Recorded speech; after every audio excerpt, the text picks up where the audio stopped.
Examen de ciencias del mar. Considere una esfera no conductora de radio R y densidad volumínica de carga ρ igual a 2A sobre R. Bien, entonces, R es el radio medido desde el centro y el radio total que tiene la esfera es este radio R mayúscula. Vamos a dibujarlo. A es una constante, por lo cual vemos que la densidad volumétrica o volumínica de carga es inversamente proporcional al radio, lo que significa que cuanto mayor es el radio, menor densidad de carga tengo. O sea que la carga no está distribuida uniformemente. Para determinado R sí vamos a encontrar una superficie de carga distribuida uniformemente, para otro valor de R también y así sucesivamente, pero la densidad, es decir, la cantidad de carga por unidad de superficie va a ir disminuyendo a medida que me alejo desde el centro. Lo primero que nos piden es demostrar que la carga total de la esfera tiene este valor. Vamos a la resolución.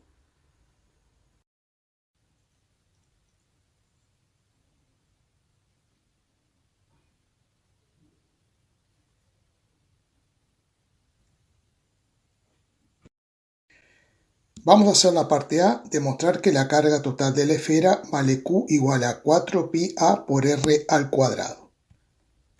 La densidad volumétrica de carga, que la escribimos con la letra griega ρ, RHO, ρ, cuando no es uniforme la distribución de la carga, la vamos a escribir como la derivada de la carga con respecto al volumen, porque esa es la definición de densidad volumétrica de carga.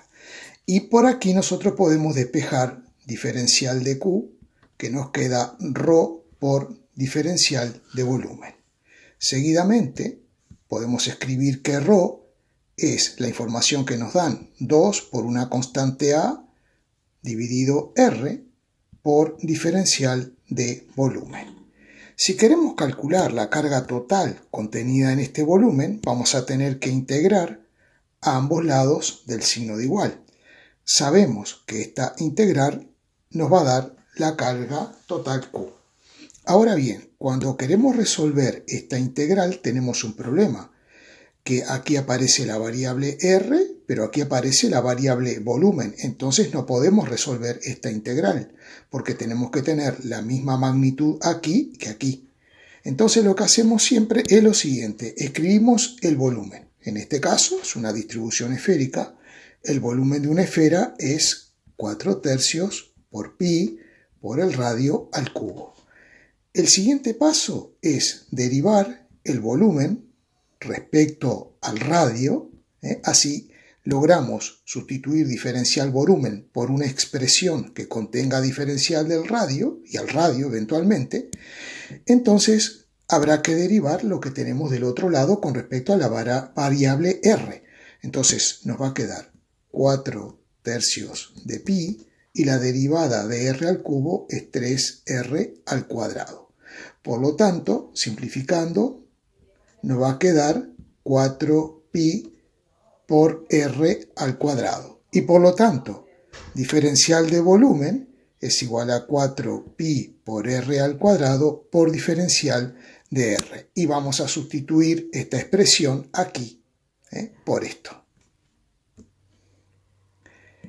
Los límites de integración, que ahora sí podemos resolver esta integral porque la única variable será R, los límites estarán entre R igual 0 y R grande, que es el radio total de esa esfera. Podemos simplificar R con el cuadrado y sacar fuera de la integral todo lo que es constante. Nos queda esta expresión. Resolver esta integral es muy sencillo. El resultado de esa integral nos dará R cuadrado dividido 2, que la tenemos que resolver con los límites entre 0 y R. Por tanto, simplificando 8 entre 2 y sustituyendo R pequeña por R grande primero y restándole a R pequeña sustituyéndola por 0, finalmente vamos a tener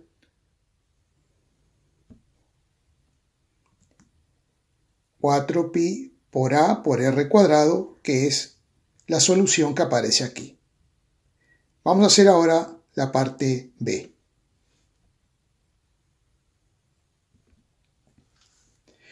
Debemos obtener la expresión del campo electrostático en todo punto del espacio utilizando la ley de Gauss. Analizar la continuidad del campo eléctrico. Algo importante, podemos utilizar la ley de Gauss porque hay condiciones de simetría. Si no la hubiera, no podríamos utilizar la ley de Gauss. No es que no podamos utilizarla, pero no sería muy útil intentar resolver la integral de Gauss si la distribución no es uniforme.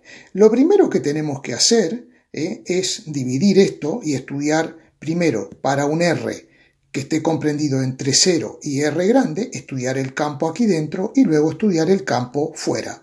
Y luego tendremos una expresión para el campo en el interior, otra expresión para el campo en el exterior, y para ver si hay continuidad a ambas expresiones tenemos que darle el valor R grande. ¿Qué pasa cuando sustituimos R grande en la expresión que obtuvimos para adentro y en la expresión que tuvimos para afuera? A ver si coinciden o no, o a ver si hay un salto, una discontinuidad.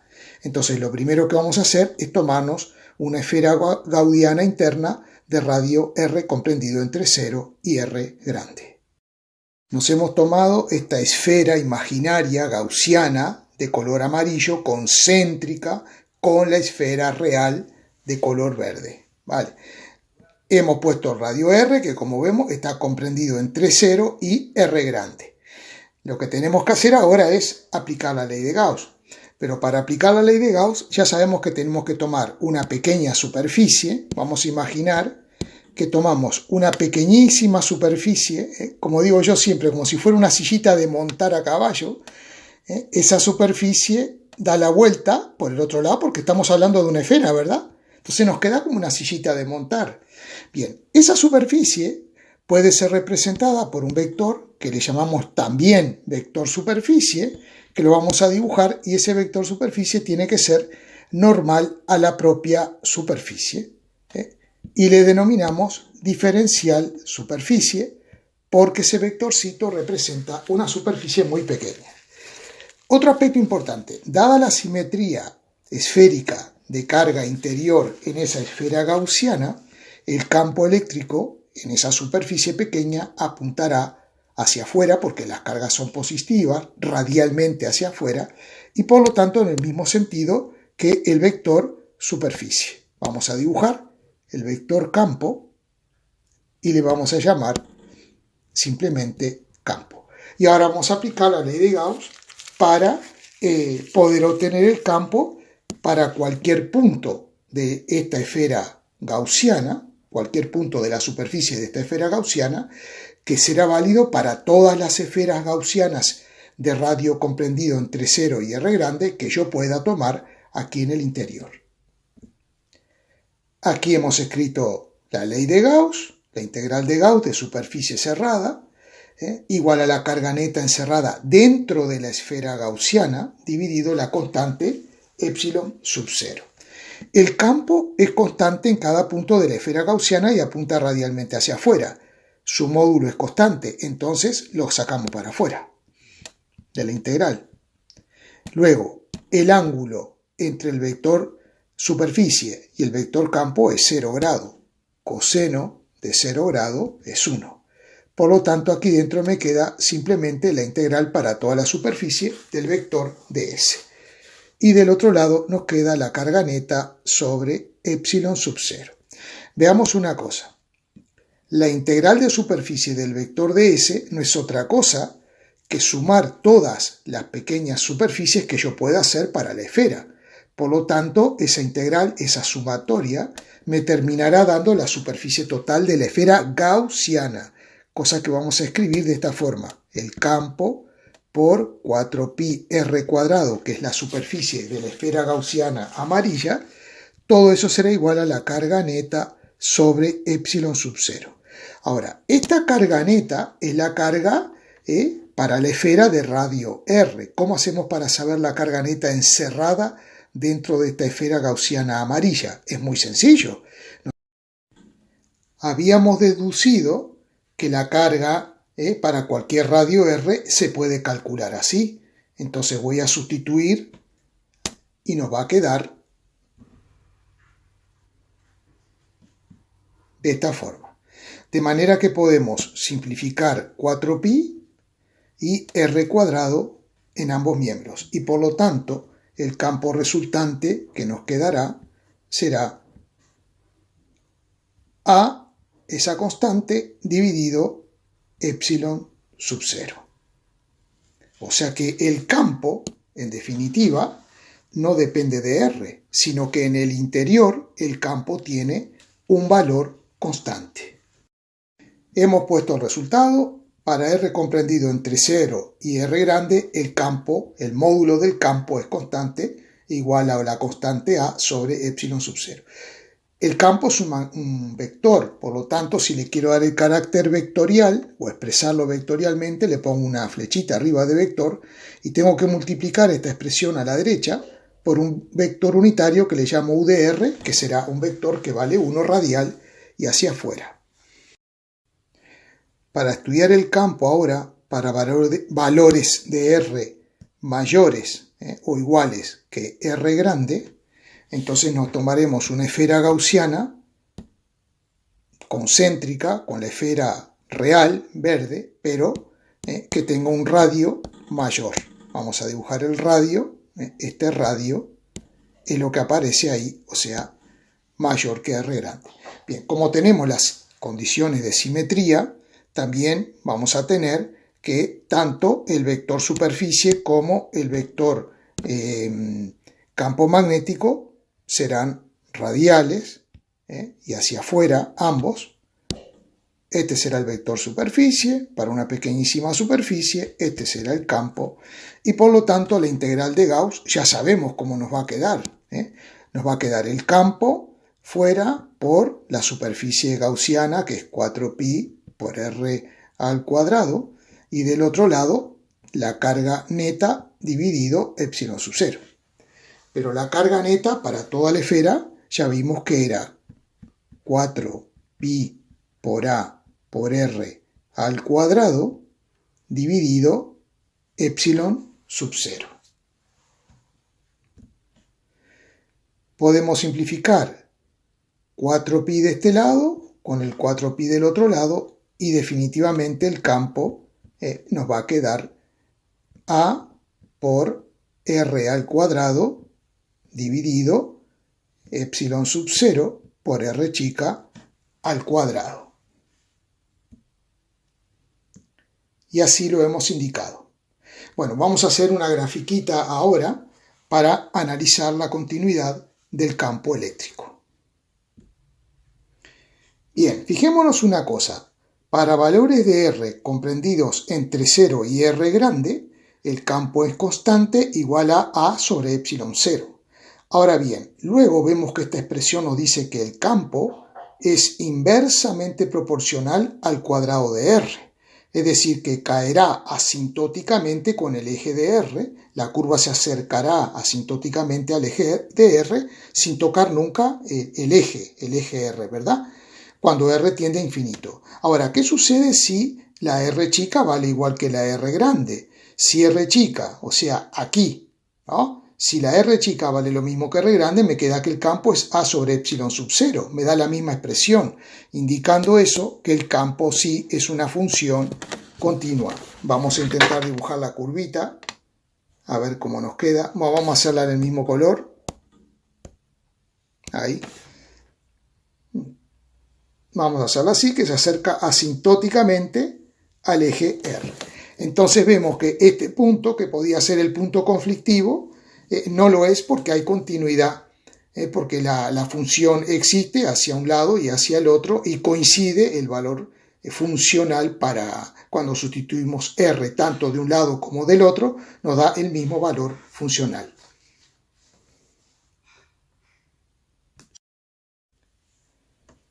Queremos calcular el potencial en todo punto del espacio, tanto fuera como dentro de la esfera. Entonces, lo que vamos a hacer es lo siguiente. Vamos a considerar un punto situado en el infinito, donde de antemano ya les digo que el potencial en el infinito siempre lo tomamos como 0. Y vamos a elegir otro punto P cualquiera del espacio exterior a la esfera. Y vamos a tener en cuenta lo siguiente. Vamos a trazar un radiovector, RP, que será el que señala dónde se encuentra ese punto P que hemos elegido arbitrariamente. Vamos a elegir un elemento diferencial R, que es un incremento de ese vector, un diferencial de R, que lo hemos dibujado ahí, y también hemos dibujado el campo en ese punto. Entonces, del dibujo vemos que el ángulo entre el vector diferencial de R y el campo es un ángulo de 0 grado. Y ahora vamos a ver cómo podemos calcular el potencial en cualquier punto, como por ejemplo el punto P. Para eso vamos a aplicar una relación que hay entre la diferencia de potencial y el campo electrostático. La diferencia de potencial entre dos puntos lo podemos calcular como menos la integral del campo por ese vector diferencial de R que he dibujado ahí. La diferencia de potencial o incremento de potencial será el potencial final si venimos desde el infinito hasta ese punto, o sea, el potencial del punto P menos el potencial inicial, que es el potencial en el infinito, y eso será igual a menos la integral del campo. El campo aquí fuera obedece a esta expresión, entonces la escribimos A por R cuadrado sobre epsilon sub 0 por R chica al cuadrado y por diferencial de R. Bien, vamos a hacer esta integral definida para un R que será un R infinito, o sea, un R que tiende a infinito hasta el RP, que es donde se encuentra nuestro punto.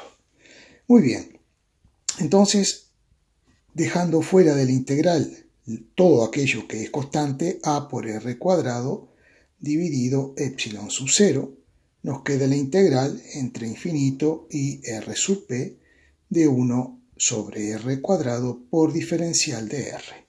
Vamos a hacer aparte esta integral a ver cuánto nos da. 1 sobre R cuadrado por diferencial de R, la podemos escribir como R a la menos 2 por diferencial de R. El resultado de esa integral será R a la menos 2 más 1 dividido menos 2 más 1.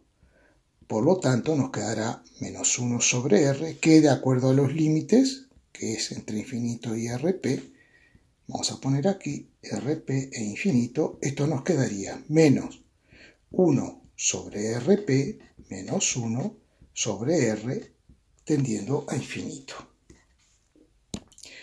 1 sobre infinito es 0, o sea que este término se nos queda fuera. Se nos va, y entonces nos queda menos 1 sobre RP.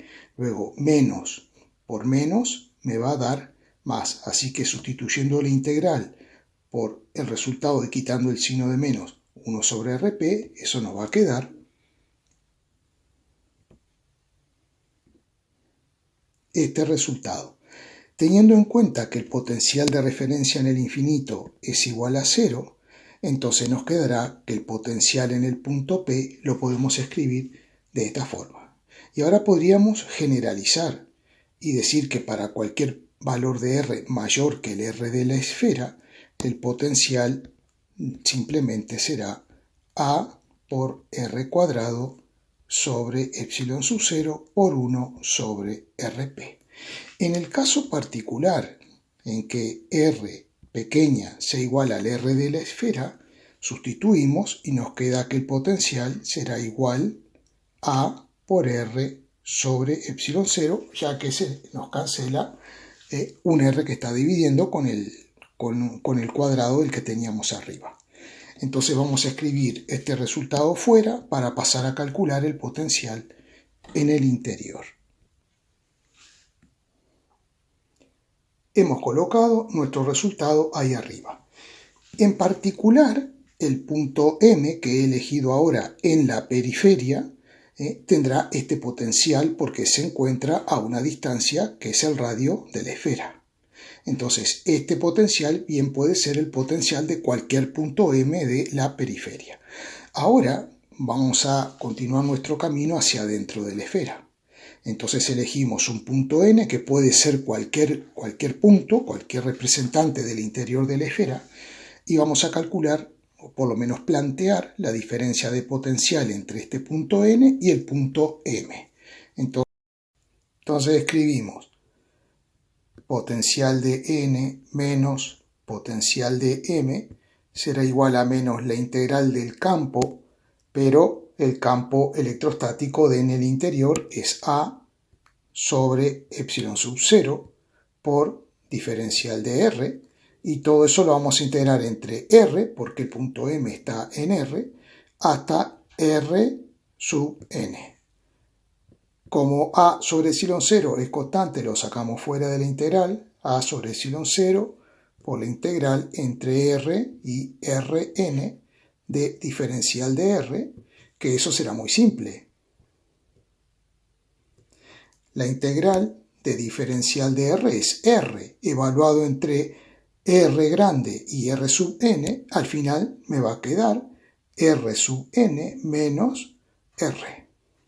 Y por lo tanto, despejando V sub n y transponiendo al primer miembro V sub m, que ya sabemos que es esta expresión, pero sustituyendo R chica por R grande, que ya la habíamos escrito, y es A por R sobre epsilon 0.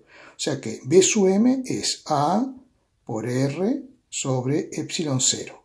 Y del otro lado tenemos menos A dividido epsilon sub 0 por R sub n menos R.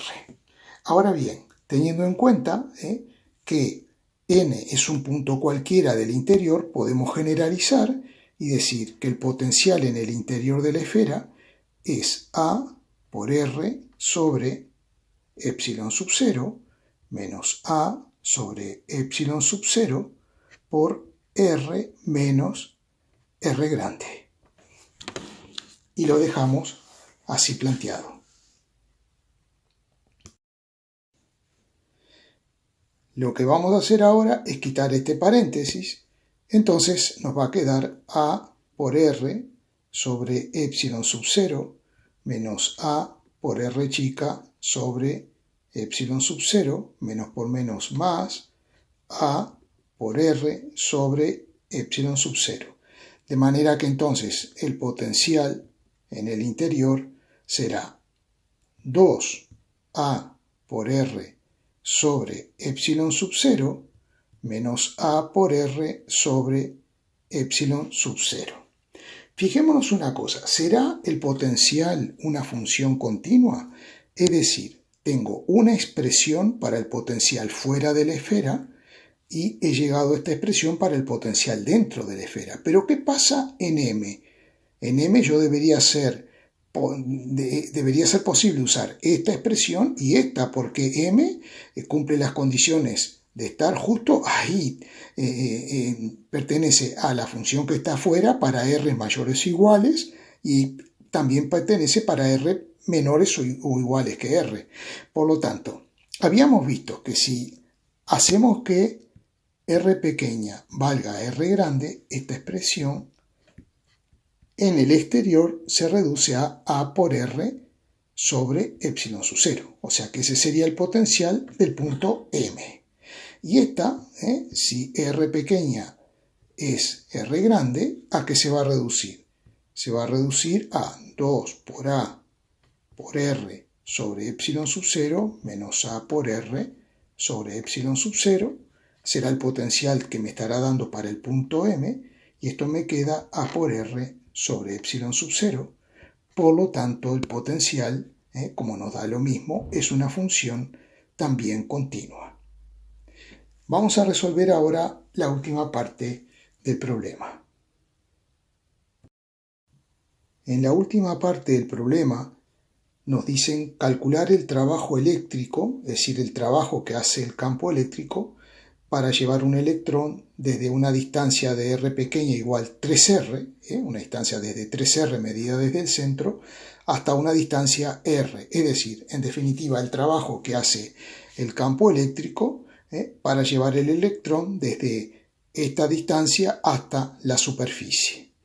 Recordemos una cosa, que el trabajo lo hacen las fuerzas, pero si yo coloco un electrón, bueno, parece que ya arranca con cierta velocidad inicial el electrón porque luego nos la piden calcular, o puede partir desde el reposo, pero en este caso parece que tiene una velocidad inicial según la letra del problema.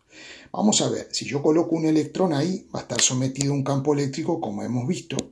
Ese campo eléctrico en ese punto tiene esa dirección y ese sentido. Ahora bien, cuando nosotros colocamos un electrón en un campo eléctrico, sabemos que experimenta una fuerza electrostática, una fuerza eléctrica, pero en sentido contrario al campo. Es decir, que el electrón va a experimentar esta fuerza eléctrica y esta fuerza eléctrica será la que realice el trabajo de llevar el electrón desde este punto a este punto. Vamos a ver cómo podemos calcular ese trabajo.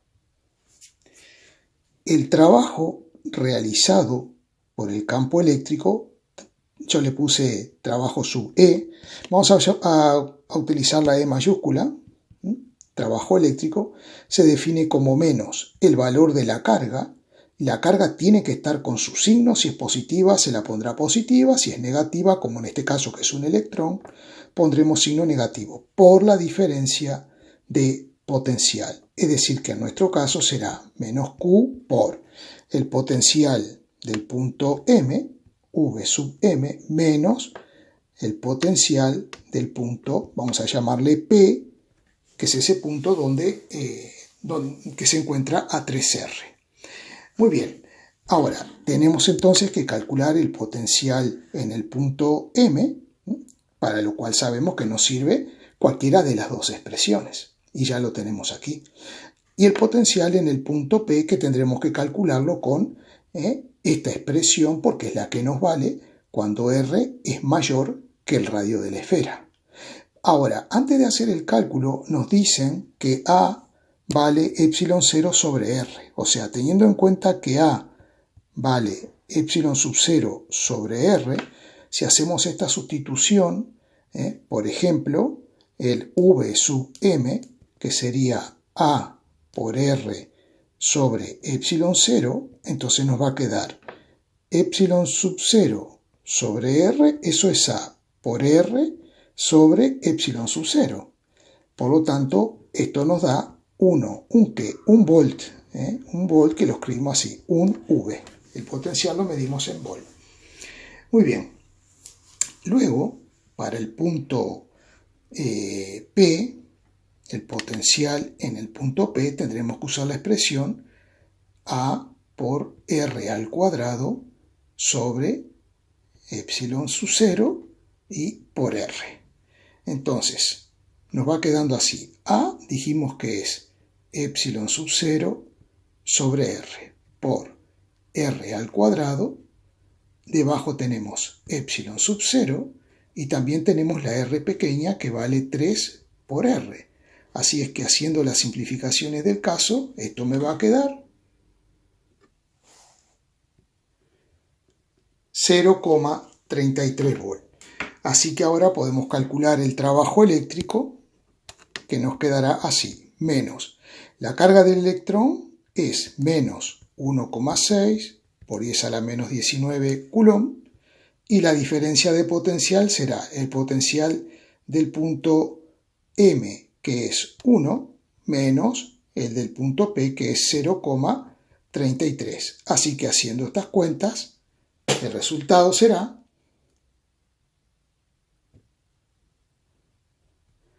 1,07 por 10 a la menos 19 joule, redondeado a dos cifras sería 1,1 por 10 a la menos 19 joule. Notemos que el trabajo es positivo. Claro, porque la fuerza eléctrica apunta en el mismo sentido que el desplazamiento. Recordemos el concepto del trabajo, que en definitiva es la integral de la fuerza por diferencial de R. Entonces, como el desplazamiento es en el mismo sentido que la fuerza, el coseno es coseno de 0 grado, entonces al final el trabajo nos va a quedar positivo. Y ahora nos pide, si sabemos que llegó con esta velocidad al punto M, llegó con esta velocidad, deducir con qué velocidad partió desde este punto.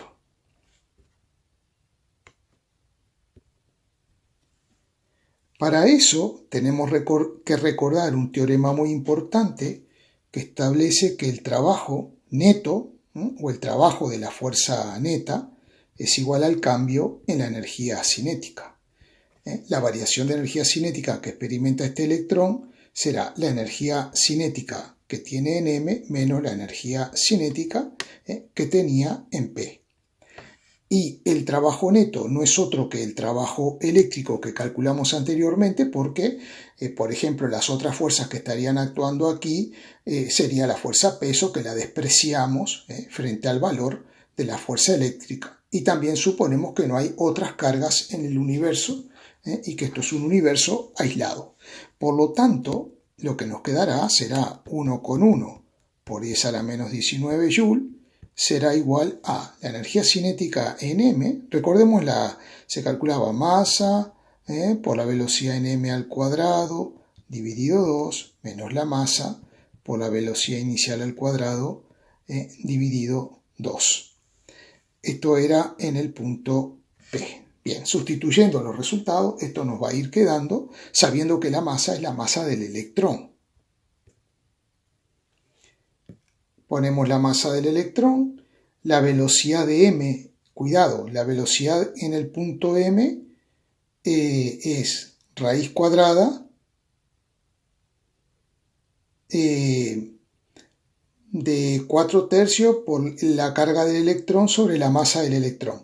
Cuando nosotros le vamos al cuadrado, esta velocidad se nos va a la raíz, o sea que nos queda 4 por E, que es la carga del electrón, 1,6 por 10 a la menos 19, dividido 3 por m, donde m es la masa del electrón. ¿Vale? Menos este término, que es la masa del electrón por la velocidad que queremos calcular al cuadrado, dividido 2. Bueno, aquí podemos hacer algunas simplificaciones. Se nos simplifica esto con esto. Y entonces, bueno, lo que voy a hacer ahora es este término lo voy a dejar donde está, este lo voy a pasar restando al segundo y esto que está restando lo pasaré sumando al primero haciendo previamente esta operación. Bueno, ocurre lo siguiente, que esta operación es la que me está dando 1,07 por 10 a la menos 19, que podríamos redondearlo a 1,1. 1,1 por 10 a la menos 19. Y al transponer esto, me queda 1,1 por 10 a la menos 19. Es decir que entonces la velocidad me va a dar 0, porque esta resta me va a dar 0. Quizás para comprobar que eso realmente es así, que no es un engaño de las cifras, habría que hacerlo todo con letras y ver que efectivamente la velocidad en P es 0 y por lo tanto el electrón parte desde el reposo. Porque de todas formas no puede ser este término mayor que este porque la velocidad nos daría negativa y eso es ridículo porque el electrón estaría arrancando para el otro lado. Para estar más seguros de que la velocidad con la que partió el electrón es 0, podemos hacer lo siguiente. En lugar de sustituir por números, lo hacemos en forma literal. Masa, o sea, esta energía cinética es la energía cinética final, ¿no? En el punto M. Masa por la velocidad al cuadrado.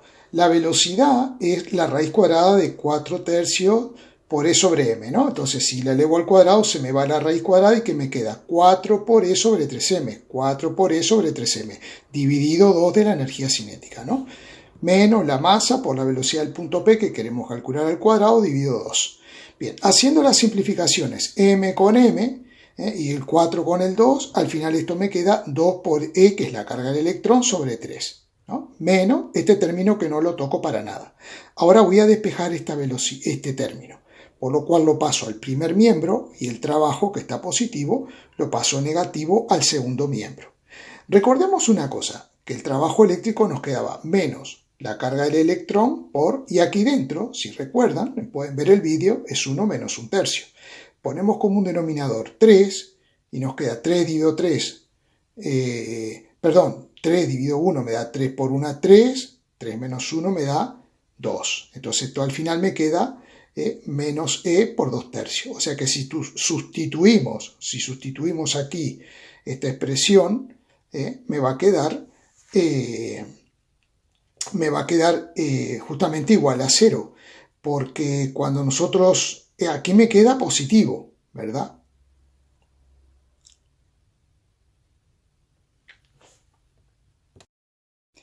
El trabajo nos quedaba positivo porque como en la fórmula del trabajo hay que usar la carga con su signo, aquí poníamos el menos 1,6 por igual a menos 19, o sea que en definitiva esto para nosotros, esto es con signo positivo, pero aquí como aparece este menos sería 2 tercios de E menos 2 tercios de E, por lo tanto esta diferencia me da 0 y eso significa que la velocidad en el punto P es 0. Bueno, espero que se haya entendido. Si no, me pueden dejar los comentarios. Muchísimas gracias.